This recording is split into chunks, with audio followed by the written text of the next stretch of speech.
May I come in, sir? Please come. Good afternoon, sir. Good afternoon. Please sit. Okay, thank you, sir. Ranjana जी, अपने व्यक्तित्व के बारे में board members को कुछ बताएं। मेरा नाम रंजना गोयल है। मैं उज्जैन जिले से हूँ। मैंने वहीं विक्रम विश्वविद्यालय से अपनी ग्रेजुएशन की है और मेरी हॉबी बच्चों के साथ समय व्यतीत करना और मालवी लोक गायन है। जो लोक गायन होता है रंजना, जी सर, इसमें लोक संस्कृति कैसे अभिव्यक्त होती है? सर लोक संस्कृति सबसे पहले तो जो लोक गायन होते हैं वो वहाँ की लोकल लैंग्वेज में होते हैं। सबसे पहला तो यही उनका झलक होती है। दूसरा, वहाँ की कल्चर में जो चीज़ें डिपिक्ट होती हैं वहाँ की संस्कृति में, जैसे कि अगर मालवी लोक गायन को ही लें तो यहाँ पे जो लोकल कथाएं प्रचलित हैं, जैसे तेजाजी महाराज की कथा हुई, उसके अलावा ढोला मारू की, ये लोक गायन में भी कहीं ना कहीं झलकता है। और यहाँ के त्योहारों के बारे में पता चलता है। यहाँ के जो भी विवाह आदि पर्व होते हैं या जो भी परंपराएं हैं उनके बारे में हमको लोक गायन से पता चलता है। मालवी जो भाषा है जी, ये भाषा है, बोली है, विभाषा है, क्या है? सर क्षमा चाहूंगी, इसके बारे में पर्याप्त जानकारी। किस भाषा से इसका उद्भव हुआ है?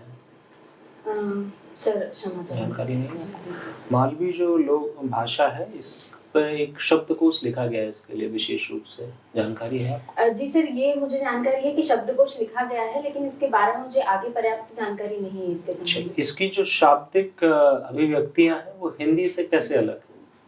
सर इसकी जो झलक है वो कहीं ना कहीं राजस्थान से इसकी उत्पत्ति मानी जाती है। मैंने आपसे पूछा हिंदी से कैसे अलग है? जी सर, माफी चाहूंगी सर। आप तराना से हैं? जी सर। कौमी तराना क्या है? कौमी तराना सर क्षमा चाहूंगी सर। उज्जैन से हैं? द्वादश ज्योतिर्लिंग के नाम बता पाएंगे? जी सर, बता दें। सर सबसे पहले मध्य प्रदेश में ओमकारेश्वर, ममलेश्वर और महाकालेश्वर। तत्पश्चात हम महाराष्ट्र में देखें तो गृष्णेश्वर, भीमाशंकर, त्र्यंबकेश्वर। तमिलनाडु में रामेश्वर है। झारखंड में हमको मिलेंगे बैजनाथ। उसके अलावा काशी विश्वनाथ उत्तर प्रदेश में मिलेंगे। केदारनाथ उत्तराखंड में मिलेंगे। और गुजरात में हमको सोमनाथ और नागेश्वर के दर्शन होंगे। त्र्यंबकेश्वर मंदिर की क्या खासियत है? सर ये महाराष्ट्र में है और इसके आगे मुझे ज्यादा जानकारी नहीं है इसके संबंध में। आप जीव विज्ञान, भौतिकी, फार्मा, जीव विज्ञान में आपने सिकल सेल एनीमिया का नाम सुना है? जी सर। क्या है? सर सिकल सेल एनीमिया जो है ये एक प्रकार का जेनेटिक डिसऑर्डर होता है, म्यूटेशन के कारण होता है, जिसमें कि डीएनए की एक स्पेसिफिक सीक्वेंस में अगर कोई डिफेक्ट होता है तो उसके फलस्वरूप जो व्यक्ति है उसमें रक्त के थक्के नहीं बन पाते हैं। रक्त के थक्के नहीं बन पाते हैं, सिकल सेल एनीमिया? जी सर। पक्का पता? जी सर।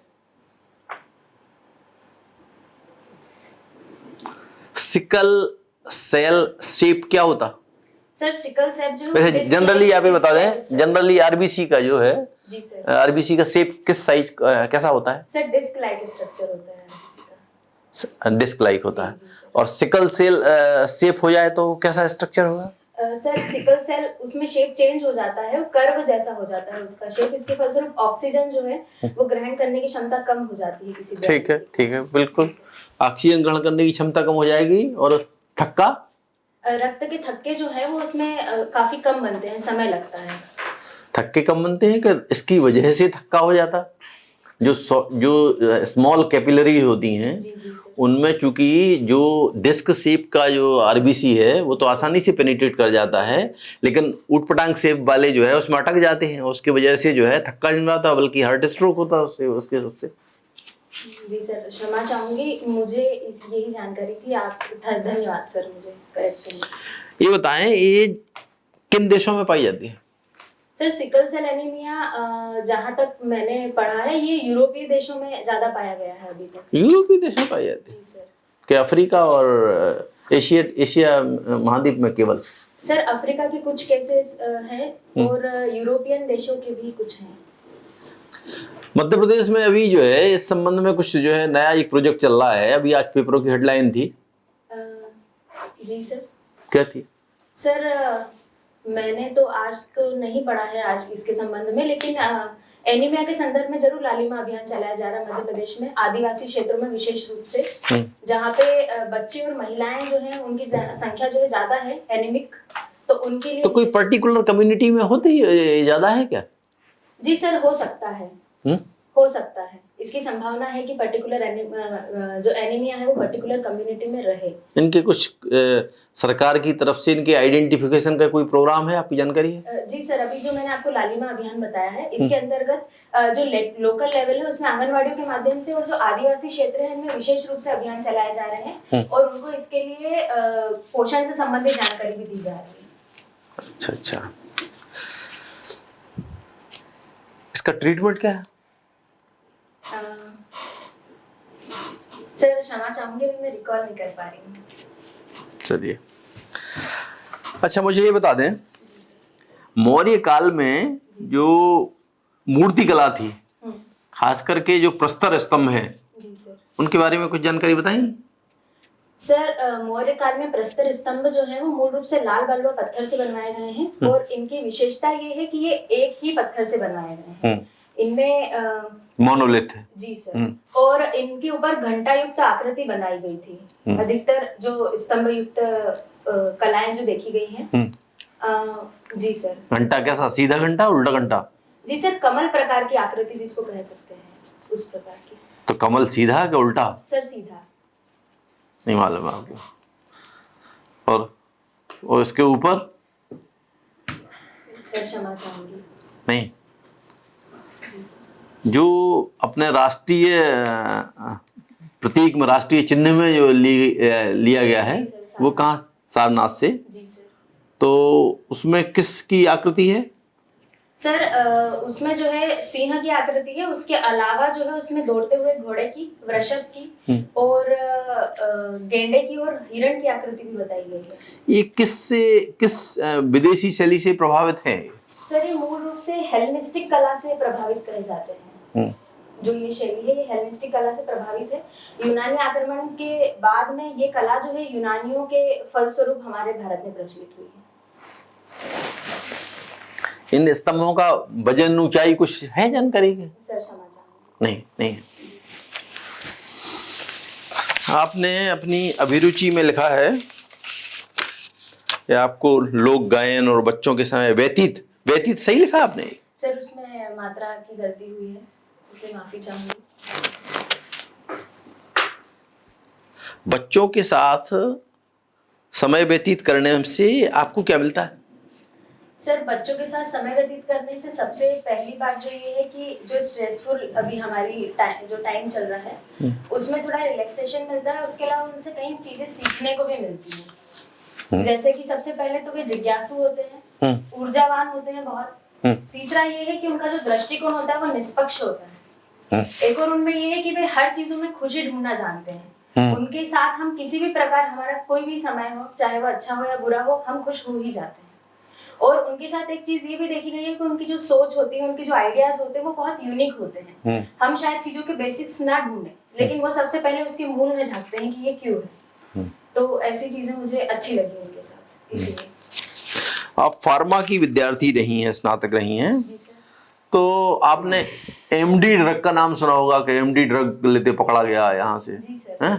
तो एमडी ड्रग का फुल फॉर्म बता दें, एमडी का। सर क्षमा चाहूंगी। ठीक है जी। सर, बच्चों के साथ समय व्यतीत करती हो आप। जी सर। इसी विषय पर भी बात चल रही थी आपके सर से, आपने कुछ सकारात्मक चीजें बताई जी। बच्चों के विषय में। कोई नकारात्मक चीज जो बच्चों के साथ रहते हुए आपने महसूस की हो? सर वैसे तो नकारात्मक मुझे नहीं दिखी, क्योंकि बच्चे जो हैं वो सीखते हैं सामाजिकरण कभी की कोई प्रक्रिया से। नकारात्मक चीज नहीं देखी? एक मैं कहना चाहूंगी, वो शायद जेनेटिक भी हो सकता है कि उनकी जो आवश्यकता जो उनको लगती है वो कभी कभी जिद में परिवर्तित हो जाती है। और कुछ? ये तो बहुत सामान्य चीज है। और कुछ? सर उसके अलावा मुझे तो कभी ऐसा कुछ नहीं लगा कि कुछ नकारात्मक। किनको कहते हैं बच्चे? सर बच्चे, सर इनका वर्ग हो सकता है अलग अलग, जैसे शिशु किस होता है। उम्र से कम के लोगों को बच्चों की श्रेणी में आप रखोगे? सर मूलतः 3 साल से कम के जो होते हैं, 3 से 4 साल। चलिए ये बताइए जाइगोट क्या होता है? सर जाइगोट जो है वो जाइगोट का फॉर्मेशन जो है वो मूल भ्रूण का जो निर्माण है उसका मूल होता है जाइगोट। जब मेल स्पर्म और फीमेल एग्स के फर्टिलाइजेशन के फलस्वरूप जाइगोट का निर्माण होता कितने समय तक ये जाइगोट रहता है? है। सर इसकी जानकारी नहीं है मुझे। अच्छा, फिर इसको फीटस बोलते हैं, एम्ब्रियो बोलते हैं, क्या होते हैं ये? सर ये समय समय के साथ वीक्स में इसको काउंट किया जाता है। हाँ, तो क्या समय लाइन है? सर इसके लिए क्षमा चाहूंगी, टाइमलाइन की मुझे जानकारी नहीं है, लेकिन ट्राइमेस्टर के अकॉर्डिंग जब वीक्स जो है वो ट्राइमेस्टर में कन्वर्ट होते हैं तो उसके साथ उनको जाइगोट को बाद में भ्रूण कहने लगते हैं। कब से? सर क्षमा चाहूंगी। कोई बात नहीं, कोई बात नहीं। चलिए बेबी कब कहते हैं? सर जन्म के बाद में। बाद में? जी सर, उसके पहले तो सर वो नवजात शिशु होता है, भ्रूण होता है। भ्रूण, उसी समय बेबी करके नहीं बोलते? सर वो लोकल लैंग्वेज में हो सकता है, हमारी सामान्य भाषा में। बर्थ हार्मोन्स किसको कहते हैं? Sir birth hormones, sir relaxin एक बर्थ हार्मोन है, उसके अलावा मैं अभी रिकॉल नहीं कर ठीक पा है, रही। रिलैक्सिन है। जी सर। और बच्चों में प्रोटीन की कमी से कोई बीमारी होती है? सर मूल रूप से देखा जाए तो क्वार्शियोरकर जो डिजीज है, क्वार्शियोरकर और मरासमस, तो क्वार्शियोरकर में कार्बोहाइड्रेट कंटेंट ज्यादा इंटेक करते हैं बच्चे, इस कारण जो है उनके शरीर में विकास अवरुद्ध हो जाता है, तो ये कहीं ना कहीं प्रोटीन की कमी से भी देखा जाता है। उनका मानसिक और शारीरिक विकास जो है वो रुक जाता है प्रोटीन की कमी से। और मरासमस में? सर मरासमस में मूल रूप से कहा जाए तो मरासमस में कार्बोहाइड्रेट की भी उपस्थिति नहीं होती है। यानी कि ये प्रोटीन की कमी से होने वाली बीमारी नहीं है, आपका ये कहना है? सर ये कुपोषण जनित रोग हैं, कुपोषण से, और कुपोषण का मूल कारण कहीं ना कहीं पोषक तत्व और प्रोटीन्स की कमी होना ही है। अच्छा अच्छा, तो किस उम्र से कम वालों को क्वार्शियोरकर होता है और ज्यादातर केस में, और किस उम्र से अधिक वालों को मरासमस होता है ज्यादातर केस में? सर इसके संबंध में सटीक जानकारी नहीं है। अच्छा, ये ठीक है। द्वितीय नगरीकरण क्या होता है? सर द्वितीय नगरीकरण इतिहास के संदर्भ में देखा गया है। प्रथम नगरीकरण हड़प्पा सभ्यता और द्वितीय नगरीकरण जो है महाजनपदों के काल को कहा गया है। और तृतीय? सर तृतीय नगरीकरण जो है ये, सर क्षमा चाहिए। अच्छा, अंगुत्तर निकाय भगवती सूत्र, जी सर। ऐसे कोई ग्रंथ, जी सर। क्या महत्व है इनका? सर अंगुत्तर निकाय भगवती सूत्र जो है ये बौद्ध और जैन ग्रंथ हैं, और इनसे हमको सबसे पहले महाजनपदों के बारे में पता चला है कि भारत में द्वितीय नगरीकरण हुआ था। इसमें सभी 16 महाजनपदों के नाम जो हैं वो लिखे गए हैं। अच्छा अच्छा अच्छा, तो उज्जैन कितने भागों में था उस समय? सर उज्जैन मूल रूप से 2 भागों में था, उत्तरी अवंती और दक्षिणी अवंती। अच्छा, दक्षिणी अवंती की राजधानी क्या थी? सर दक्षिणी अवंती की राजधानी महिष्मती थी, जिसे महेश्वर कहा जाता है। सरोजिनी नायडू का नाम जानती हो? जी सर। कौन थी है? सर सरोजिनी नायडू को भारत कोकिला कहा जाता है, और सरोजिनी नायडू प्रथम, सर सटीक जानकारी का अभाव है इसलिए मैं कोई। अच्छा, इनका जन्म कब हुआ था? सर माफी चाहूंगी। 24 जुलाई को। जी धन्यवाद सर मुझे इस जानकारी से अवगत कराने के लिए। अच्छा अच्छा, क्या योगदान था इनका? सर इनका हमारे स्वतंत्रता संग्राम में योगदान देखा गया है, और इसके पश्चात भी स्वतंत्रता के पश्चात जब भारत में गवर्नमेंट बनी है तो उसमें भी इनका योगदान देखा गया है समय समय पर। क्या? सर सरोजिनी नायडू के संबंध में, सर ये गवर्नर रही हैं कहीं की। कहाँ की? सर यूपी की, इसीलिए सर मुझे थोड़ा सटीक जानकारी का अभाव है इसके संबंध चलिए में। ठीक है, आपका बायो एक विषय रहा है। जी सर। इसमें तो आपको सटीक जानकारी होगी। सर बायो मेरा विषय रहा है 12th तक। हाँ, जी सर, मैं थोड़ा कोशिश बहुत तो आता होगा। सर कोशिश पूरी। चलिए ठीक है, ये बताइए कि biological death, clinical death, brain death, ये क्या होती है? सर ब्रेन डेथ जो है वो अवस्था है जिसमें हमारा मस्तिष्क जो है वो काम करना बंद कर देता है। तो इस प्रकार से सभी अंग जो हैं वो भी एक तरह से मृत माने जाते हैं। ब्रेन डेथ का मतलब क्या आदमी मर गया है? सर इसको क्लिनिकल रूप से देखा जाए तो ब्रेन डेथ का अर्थ क्या ये माने हम कि आदमी मर गया है? जी सर। नहीं मानते हैं, लेकिन ब्रेन डेथ का ये मतलब होता है कि सिर्फ 10-15 मिनट में मरने वाला है। जी सर। चलिए क्लिनिकल डेथ के बारे में बताइए। सर क्लिनिकल डेथ वो है जो नेचुरल डेथ जिसमें कि डॉक्टर्स के द्वारा मृत घोषित कर दिया कब जाता है। डॉक्टर मृत घोषित करता है किसी को? सर किसी की भी हार्ट की जो हार्ट बीट्स हैं उसके माध्यम से जो जानकारी लगती है तब। अच्छा जी अच्छा। सर। और बायोलॉजिकल डेथ? सर इसके बारे में जानकारी कम है। राष्ट्रीय थर्मल इंजीनियर दिवस के बारे में कुछ जानती हो आप? जी सर ये 24 जुलाई को मनाया जाता है राष्ट्रीय थर्मल इंजीनियरिंग डे। क्या होती है थर्मल इंजीनियरिंग?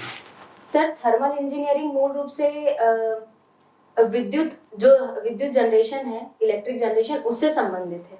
क्या कैसे जनरेशन होगा? सर थर्मल में कोयले का प्रयोग किया जाता है, कोयले का तो प्रयोग। कोयले के माध्यम से जो विद्युत बनाई जाती है। आयकर दिवस कब से मनाया जाता है? सर आयकर दिवस सर माफी चाहूंगी 24 जुलाई से मनाया जाता जी है। सर 24 जुलाई को मनाया कब जाता है। सर पहली बार जो है आयकर लगाया 1860 से गया था, लेकिन ये दिन कब से मनाने लगे मुझे इसकी जानकारी नहीं है। चलिए अभी थोड़ी देर पहले हार्ट के विषय में किसी रेफरेंस में चर्चा हुई थी। जी सर। आपने बताया था कि जब हार्ट बीट बंद हो जाए तब डॉक्टर कहता है क्लिनिकल डेथ। जी जी। वो आपने बिल्कुल सही बताया था, इसी को कहते हैं क्लिनिकल डेथ। तो हार्ट 1 मिनट में कितने बार धड़कता है? सर लगभग 72 टाइम्स। तो ये सभी का एक जैसे है या पुरुषों और महिलाओं में कुछ अंतर है? सर सामान्यतः ये एक एवरेज है, कुछ इसमें ऊपर नीचे हो सकता है, और विशेष रूप से जो एथलीट्स होते हैं उनमें पुरुषों और महिलाओं के रेफरेंस में बताइए। सर मुझे नहीं लगता कि इसमें कोई चेंजेस हैं जहाँ तक मेरी जानकारी है। जी महिलाओं का थोड़ा ज्यादा धड़कता है, साइंटिफिकली फैक्ट बता रहा हूँ मैं। जी धन्यवाद सर। ठीक है, तो ये बताइए आप कि धड़कता है ये, जी सर। तो इसके कुछ ना कुछ साउंड जनरेट होता होगा। जी सर। उसको हम सुन सकते हैं क्या? जी सर स्टेथोस्कोप के माध्यम से बिना स्टेथोस्कोप के माध्यम से सुनना या महसूस करना सर? सुनना है। सर मुझे साइंटिफिक टर्म्स तो नहीं पता है, लेकिन जो मैंने एक जनरल ऑब्जर्व किया है, अगर हम हमारे कानों को बंद करते हैं तो ये सुनाई देता है। कानों को बंद करके? जी सर। अच्छा, कैसे? सर जब पिन ड्रॉप साइलेंस हो तब इसको महसूस किया जा सकता है। चलिए, हमारा हार्ट 1 मिनट में 72 बार धड़कता है। जी सर। और 1 मिनट में 60 सेकंड होते हैं। जी सर। इसका मतलब 1.2 हर्ट्ज की आवृत्ति की तरंगों को ये उत्पन्न करता है। जी सर। जिसको हम हमारे कानों से इसलिए नहीं सुन सकते क्योंकि 20 से कम की तरंगों को ऑडिबल साउंड नहीं कहते हैं। सर एक लब डब वाला जो साउंड वो जो लब डब का साउंड है वो स्टेथोस्कोप से डॉक्टर सुनता है। Okay sir. वैसे आपने नहीं सुना होगा। जी सर। ठीक है, माफी चाहूंगी sir. Sir please. Ranjana ji, अभी आपके उज्जैन में बड़ा सुंदर महोत्सव हुआ शिवरात्रि के दिन, जी सर। क्या था वो? शिव ज्योति अर्पण महोत्सव। क्या था? सर इसके अंतर्गत जो है उज्जैन में 11,71,078 दीपक जो है वो जलाए गए हैं पूरी उज्जैन सिटी में, और शिप्रा नदी के तट पर विशेष रूप से शिवरात्रि के दिन 1 मार्च को एक Guinness book of world record में सम्मिलित हुआ है, जिसने अयोध्या का रिकॉर्ड तोड़ा है। धन कहाँ से आया था? सर इसके संदर्भ में नगर पालिका जो नगर निगम है उसके द्वारा प्रबंध किए गए थे, और शिवराज सिंह जी चौहान के द्वारा नगर पालिका के पास कहाँ से आया? सर जो राजस्व के माध्यम से उनको प्राप्त होता है। टैक्स के माध्यम से? जी सर। क्या सरकार टैक्स से मिले पैसे को धार्मिक कार्यों में, किसी विशेष धर्म के प्रमोशन में खर्च कर सकती है? सर धार्मिक कार्य में तो विशेष रूप से खर्च नहीं कर सकती है, लेकिन ये अगर सिटी के एनरिचमेंट से संबंधित है कि कहीं ना कहीं इसके सिटी को इससे लाभ हो रहा है तो खर्च किया जा सकता है। ये तो धार्मिक महोत्सव था, महाशिवरात्रि थी। सर धार्मिक के साथ साथ ये कल्चरल महोत्सव भी है और उसमें सभी धर्म के लोग सम्मिलित आपको नहीं लगता कल्चरल के नाम पर जो है वो धार्मिक महोत्सव को प्रमोट करके सरकारी पैसे का दुरुपयोग किया जा रहा है? सर एक पक्षी रूप से इसे कहा जा सकता है कि सरकारी धन जो है उसका दुरुपयोग हो रहा है, लेकिन इसके लाभ जो है वो दुरुपयोग इसको नहीं कहेंगे सबसे पहले तो, क्योंकि आप कह रहे हैं दुरुपयोग कहा जा सकता है। सर उसके लिए माफी चाहूंगी, क्योंकि सर इसमें जितना भी प्रोडक्ट यूज हुआ है, चाहे वो दीपक हो या फिर किसी भी प्रकार की बॉटल्स हो, तेल हो, उनको वापस से रिसाइकल किया जाएगा जो भी बचे हुए हैं उनको, और इसके माध्यम से विश्व पटल पे जो उज्जैन की पहचान बनेगी वो कहीं ना कहीं इस राजस्व से ज्यादा होगी। राजस्व ज्यादा हो जाएगी? जी सर, पर्यटन जो वहाँ पे देखा जा रहा है बढ़ते हुए, वो पिछले कई वर्षों की आपको नहीं लगता इस पर्यटन की वजह से क्षिप्रा नदी को बहुत नुकसान झेलने पड़ा है? सर क्षिप्रा नदी के लिए समय समय पे प्रयास भी किए जा रहे हैं गवर्नमेंट के द्वारा, तो मुझे नहीं तो लगता उससे नर्मदा को नुकसान झेलना पड़ रहा है। सर ये हो सकता है इनडायरेक्टली, लेकिन मुझे नहीं लगता कि प्रत्यक्ष रूप से क्षिप्रा को कहीं भी इसके लिए नुकसान झेलना पड़ रहा है। क्षिप्रा को कोई नुकसान नहीं? क्षिप्रा नदी आपको लगता है गर्मियों के समय जीवित अवस्था में बसती है, पानी तक नहीं बचता है उसमें? सर उसका कारण कहीं से भी ऐसे महोत्सव नहीं है। ऐसे महोत्सव नहीं है? जी सर। तो उज्जैन में अगर आबादी बढ़ेगी तो पानी तो वो कहीं ना कहीं से कंज्यूम करेगी। सर शिप्रा नदी से पानी उज्जैन को कहीं भी वाटर सप्लाई नहीं दिया जाता है, क्योंकि शिप्रा का पानी इतना प्रदूषित हो जाता है खान के कारण कि वो पीने में प्रयोग ही नहीं लिया जा सकता। तो शिप्रा नदी से किसी प्रकार का जल प्रदाय वाला संबंध नहीं है। चलिए, एक अंतिम प्रश्न मेरा दिव्या आपसे, जी कि सर। एक बच्चा है जो एडिक्टेड हो चुका है फोन के प्रति, जी सर। आप उसको कैसे दूर करेंगे? सर अगर बच्चा फोन के प्रति एडिक्टेड है तो सबसे पहले तो बच्चे का एज ग्रुप क्या है ये मायने रखता है। अगर बच्चा 2 साल का बच्चा है, 2 साल का बच्चा है, सर मैं प्रयास करूंगी सबसे पहले कि हम खुद ही फोन ना चलाएं उसके सामने, क्योंकि अगर हम चलाएंगे तो वो भी चलाएगा। और दूसरी सबसे बिना फोन के वो खाना नहीं खाता है, खाना में कुछ भी नहीं करता, ना पानी पीता। अगर आप फोन छीले तो रोने लगता है, और ये बहुत कॉमन सी प्रॉब्लम है। जी सर। इसको भी आप जानते हो। सर इसको धीरे धीरे करके दूर किया जा सकता है कि अगर बच्चे को, चूंकि बच्चे जो है उनके ग्राफिकल्स को एक्सेप्ट करने का, ग्राफिकल्स के प्रति इंटरेस्ट उन्हें बहुत जल्दी जागृत होता है, तो अगर हम उनका कहीं ना कहीं रोज 1-2 घंटे उनका माइंड डाइवर्ट करते हैं ड्राइंग के प्रति या संगीत के प्रति, तो ये आदत वो नहीं मान रहा है। सर धीरे धीरे हो सकता है। संभव है? जी सर बिल्कुल संभव। अगर संभव नहीं हुआ तो? सर मेरे घर में भी एक बच्चा है, मेरा भतीजा, और हमने उसके साथ ये किया है एक्सपेरिमेंट, इसलिए तो अब वो सही हो गया? जी सर। चलिए ठीक है। आपका चयन क्यों किया जाए रंजना जी? सर मुझे ऐसा लगता है कि मुझ में इस क्षेत्र में अपना जो परफॉर्मेंस देने की पूरी क्षमता है, और मैं इसको फार्मा के क्षेत्र में भी क्षमताएं नहीं होंगी आपके पास? जी सर। तो आपने वहां क्यों नहीं दी सेवाएं अपनी? सर इसके लिए सबसे पहले तो मैं ये कहना चाहूंगी कि फार्मा में मेरे पास केवल एक ही सीमित क्षेत्र होता है जिसमें मैं अपनी क्षमता। उस सीमित क्षेत्र को हमने कोरोना में देखा है कि सबसे असीमित क्षेत्र बन के उभरा है वो। जी सर, लेकिन चूंकि जो मेरा कोर्स है उसमें केवल एक सब्जेक्ट पढ़ा है हमने, और वो केवल इंडस्ट्रियल सेक्टर तक ही सीमित रखता है। इसमें और कहीं अच्छी भी बात है, स्कोप आप कम से कम दवाइयों का वेरिफिकेशन करेंगे, रेमडेसिविर जैसे फेक इंजेक्शन नहीं लगेंगे, हजारों लाखों लोगों की जान बच जाएगी। सर इसके लिए अगर इस स्तर पे जाना है तो मुझे हायर एजुकेशन की जरूरत पड़ेगी। वही तो, आप क्यों नहीं गई वहाँ पे? सर इसीलिए मुझे ऐसा लगता है कि ये जो क्षेत्र है, सबसे पहले तो मैं ये स्पष्ट करना चाहूंगी कि कॉलेज के समय से ही मेरा जो रुझान है वो प्रशासनिक सेवाओं की ओर था। इसीलिए मैंने अपनी ग्रेजुएशन पूरी की और सबसे पहले मैंने अपना प्रथम प्रयास यहाँ पे दिया। दूसरा, मुझे लगता है कि मुझ में नेतृत्व की क्षमता है और मुझ में एक पॉजिटिविटी है, हर चीज को प्रति की समस्याएं जो है उनका निराकरण किया जा सकता है। तो मुझे, मेरी जो सोच है उसने मुझे वहाँ की बजाय यहाँ पे ये जो क्षेत्र है प्रशासन का, उसमें मुझे खुद को ज्यादा उपयुक्त पाया है। चलिए ठीक है रंजना जी, आपसे बात करके बहुत अच्छा लगा। आपका इंटरव्यू समाप्त होता है। Thank you sir. Thank you sir.